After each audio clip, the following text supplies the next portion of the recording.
partido definitivo donde sabemos que tenemos una desventaja en el marcador y obviamente tenemos la obligación mañana de por todos los medios buscar sobre todo primero llegar al gol que nos pueda acercar a igualar la eliminatoria y bueno, sobre todo también tenemos que ser inteligentes porque recibir un gol nos alejaría mucho de esa posibilidad de llegar a la final.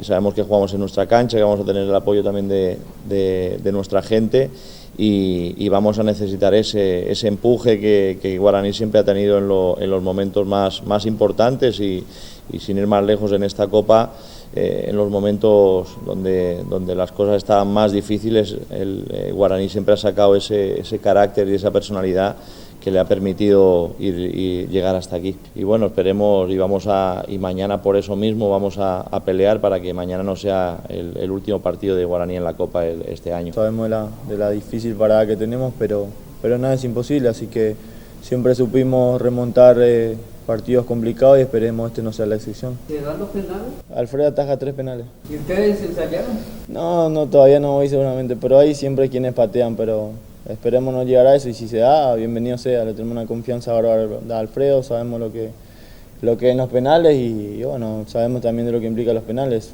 son la suerte y si nos toca esperemos Dios esté con nosotros y puede pasar de esa manera también.